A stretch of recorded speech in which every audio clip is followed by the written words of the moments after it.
Dieu est le créateur. Frère Branham n'est pas notre Dieu. Notre Dieu s'appelle Jésus-Christ.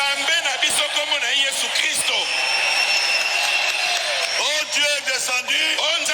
Il est entré dans un homme. William Branham a avalé Dieu. Ce sont des branhamistes. Les adorateurs du prophète William Branham. Ils iront en enfer. Ne prêchez jamais comme ça. N'essayez pas. Il y a un seul Dieu. Il aime la gloire. Il aime la gloire. Il aime qu'on puisse l'élever. Son nom est Jésus. William Branham est venu préparer sa venue. William Branham réfléchissons à tout ce que nous prêchons. Si vous perdez une seule âme, vous irez en enfer. Vous perdez avec cette doctrine une seule âme.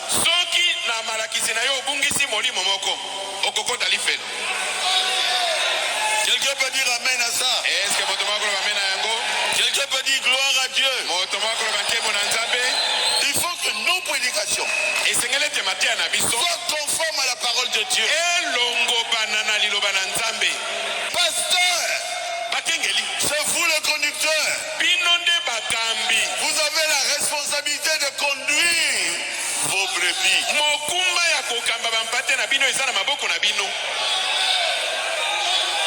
Ce que Dieu vous dit de faire, faites cela. Et l'église sera bénie. Si vous savez que ce que l'autre vous dit de dire n'est pas biblique, ne le faites pas. L'homme ne veut pas reconnaître ses erreurs. Est-ce que c'est la vérité? Souvent l'homme ne veut pas reconnaître ses erreurs. Bien-aimé, je vous demande de reconnaître vos erreurs.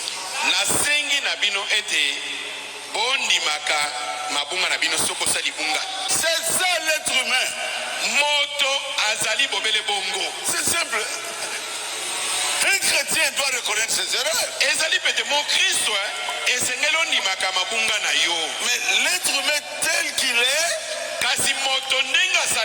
ne veut pas reconnaître ses erreurs. Réfléchissons à nos fois. Mensonge. Salut la famille, comment vous allez? J'espère que tout le monde va bien par la grâce de Dieu.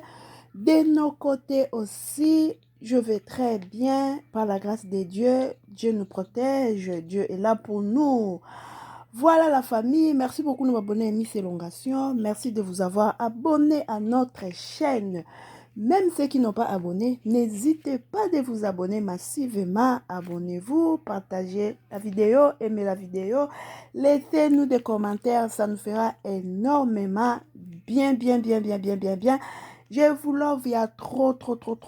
Bon dimanche à toute la famille. Bon dimanche, na bande konyo surtout.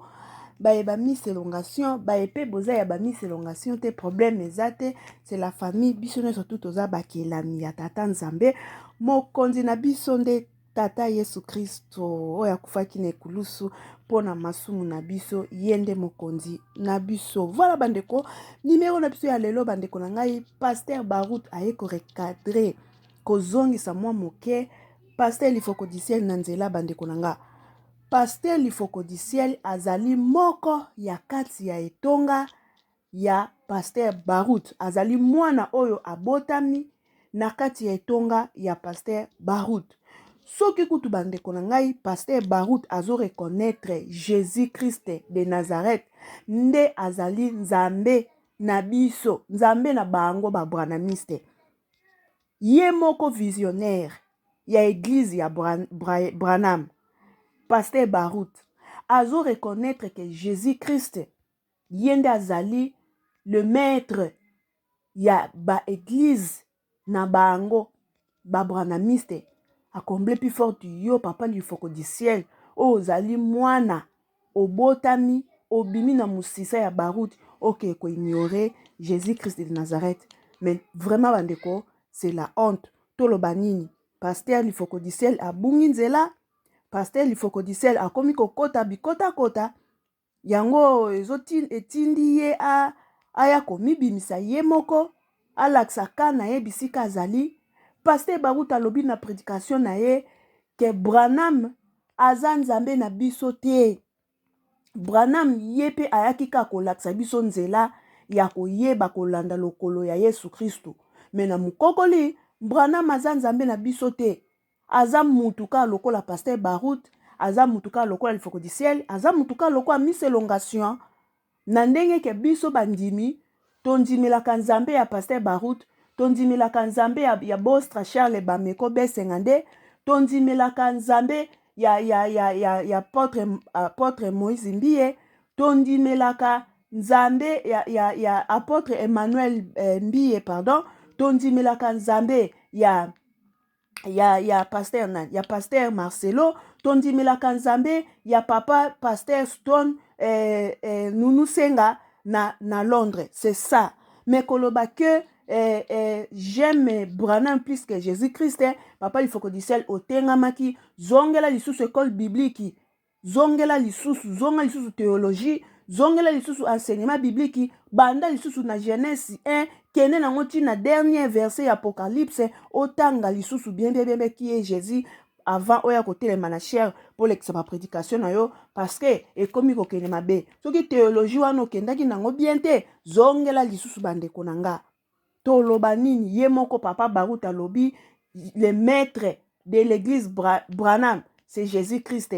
William Bryan, si c'est prophète Bryan, yepe ayaki kolakisa biso nzela qui est Jésus-Christ. Comment ça fait yo mwana oyo wuti soku tata na yo azondima Yesu Christ nde aza maître. Yo mwana comment ko ignorer, comment ko linga maître ya tata na yo te. Donc Barut soit charge ya mutu na yo. Soit charge na ye penza po et ça bien parce que asali soni ba branamiste.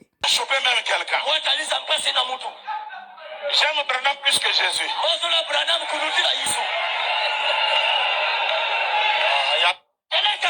Je vais choper même quelqu'un. J'aime Branham plus que Jésus. Allez, je vais choper même quelqu'un.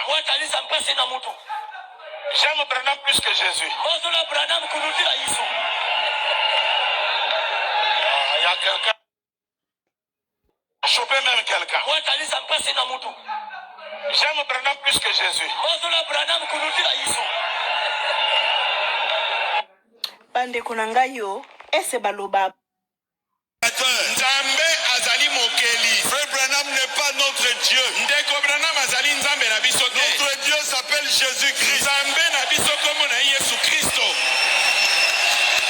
Oh Dieu est descendu. Oh nzamba kiti. Il est entré dans un homme. Akoti na kana mutu moko. William Branham a avalé Dieu. Oh William Branham ameli nzambe. Ce sont des branhamistes. Wana bazali ba branhamistes. Les adorateurs du prophète William Branham. Wana bazali basambeli ya William Branham. Ils iront en enfer. Bakoko tali felo. Ne prêchez jamais comme ça. Bote ya bongote atamuke. N'essayez pas. Il y a un seul Dieu. Nzambe azaka boko. Il aime la gloire. Il aime la gloire. Il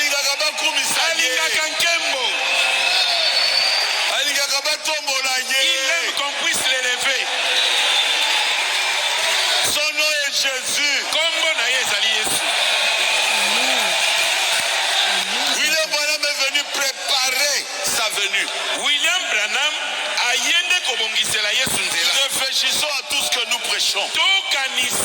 likolo na makambo nyonso tozali koteya Si vous perdez une seule âme, vous irez en enfer. Vous perdez avec votre doctrine une seule âme. soki na malakisi na yo obungisi molimo moko okokota lifelo. Quelqu'un peut dire amen à ça. Est-ce que moto moko loba amen na yango? Quelqu'un peut dire gloire à Dieu. Moto moko loba nkembo na nzambe. Il faut que nos prédications esengeli ete mateya na biso soient conformes à la parole de Dieu. elongobana na liloba na nzambe. Pasteur, bakengeli c'est vous le conducteur. bino nde bakambi. Vous avez la responsabilité de conduire vos brebis. mokumba ya kokamba bampate na bino eza na maboko na bino.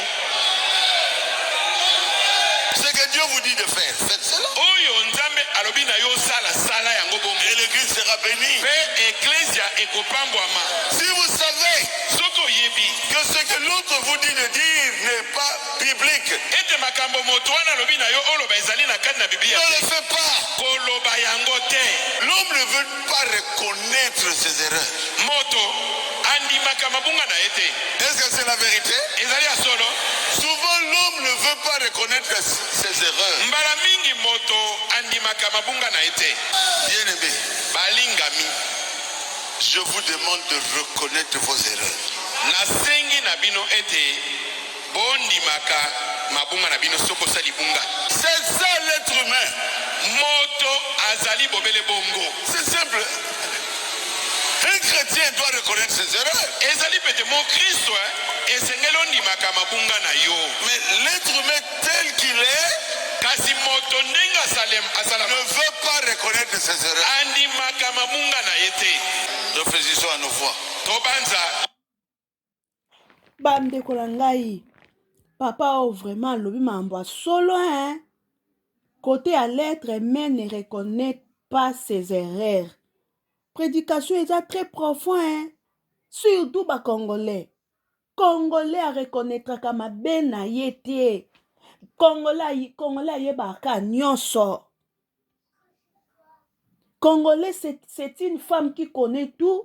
Congolais c'est un homme qui connaît tout. Or que eza erreur monene na kati ya vie ya moto.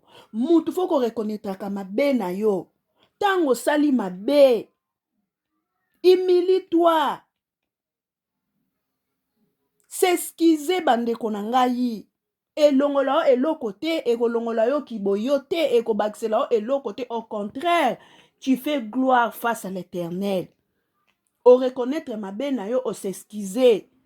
Ezalaka eloko moko très important na vie ya moto. Mabe ezomonana na misu bosali mabe. Me yo ya ngai jimine ngai ngape nga kibonga nde ezoboma peuple congolais kibonga. Beza berere grave o batu basalaka. Mutu ali ko reconnaître mabe na yete où va le monde. Yango toza corrompre, toza vraiment corrompre kitoko makasi. Mensonge. lokuta. Personne ici sera comme Dieu. moto moko te awa kokoma lokwa nzambe. Dieu est le créateur. nzambe azali mokeli. Frère Branham n'est pas notre Dieu. ndeko branham azali nzambe na biso te. Notre Dieu s'appelle Jésus-Christ. nzambe na biso kombo na yesu kristo. Oh, Dieu est descendu. oyo nzambe akiti Il est entré dans un homme. akoti na kati na motu moko.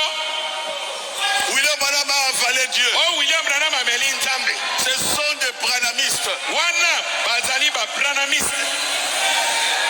Les adorateurs du prophète William Branham. wana bazali basambeli ya william branham. Ils iront en enfer. bakokota lifelo. Ne prêchez jamais comme ça. bote ya bongo te ata moke. N'essayez pas. komeka kote ya bongo Il y te. a un seul Dieu. nzambe azaka moko. Il aime la gloire. Il aime la gloire. Alingaka bakumisa ye. alingaka nkembo. Alingaka batombola il ye. aime qu'on puisse l'élever. Son nom est Jésus. kombo na ye ezali yesu. William Branham est venu préparer sa venue. william branham ayende kobongisela yesu nzela. Réfléchissons à tout ce que nous prêchons. tokanisa likolo na makambo nyonso twali koteya Si vous perdez une seule âme, vous vous irez en enfer. Cette doctrine, une seule âme. soki na malakisi na yo obungisi molimo moko okokota lifelo mokristo esengeli ondimaka mabunga na yo. Mais l'être humain tel qu'il est kasi moto ndenge asala ne veut pas reconnaître ses erreurs. andimaka mabunga na ye te. Réfléchissons à nos fois. tobanza. Voilà bandeko na ngai, merci beaucoup. Bisika nyonso tu bokozwamela video na biso oyo nani bosabona te bosabone bosoutenir biso na babonnement na bino esala biso super bien nangi bino mingi bandeko. À la prochaine vidéo. Bisous, bye. À la prochaine. Portez-vous bien. Que mon Dieu vous bénisse. Moi, je crois en Jésus-Christ de Nazareth. C'est lui qui est mort et ressuscité pendant 3 jours. C'est lui-là que moi je crois. C'est lui-là que moi j'adore. C'est lui-là que moi je prie nuit et jour. C'est Dieu-là, le Dieu créateur. Le Dieu qui m'a créé. Le Dieu qui m'a... Le Dieu qui m'a créé, voilà. Parce que il y a beaucoup de gens qui se nomment, je suis maréchal, je suis capitaine, je suis souverain, je suis Dieu, je suis. Il est mort jusqu'à présent, il est dans les tombeaux. Ils sont pourris, leur corps est pourri dans les tombeaux. Mais le Dieu là qui est mort est ressuscité pendant 3 jours. Premier jour, son corps était dans les tombeaux. Deuxième jour, son corps était dans les tombeaux. Le troisième jour, le tombeau n'est pas supporté de garder ses corps. Et il est ressuscité. C'est Dieu là. C'est lui que moi je crois. C'est lui que moi j'adore. C'est lui que moi je prie. C'est lui que moi je mets ma foi. Je mets ma foi en elle. Jésus-Christ de Nazareth. Oh boy la biso kilibie matake kitaki wana etalibino bo memankolo. Bokome il faut que du ciel. Il faut que du ciel. Oh memankolo. So kutu mo konzi na yo. Baruti andimi Yesu. Ebongo yo. Mai wano ye la biso wana. Omonte kezu esikate. Revoir lisusu Bible. Zonga isu na théologie. Yo faut kula lisu pour la deuxième fois. Po opengwi. Faut bandela malongi. Ndenge bakimbaniste basala. So mutu abungi nzela. Oko bandela malongi pour la deuxième fois. Okuli lisusu ozwi baptême pour la deuxième fois. Zongele sous théologie. Zongele sous chirurgie biblistique.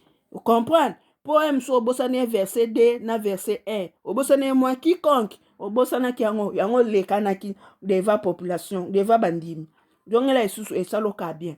Merci beaucoup bande conserve à la prochaine. Bisous bye. Oyo comme ça ma pasteur a héros na kana kite.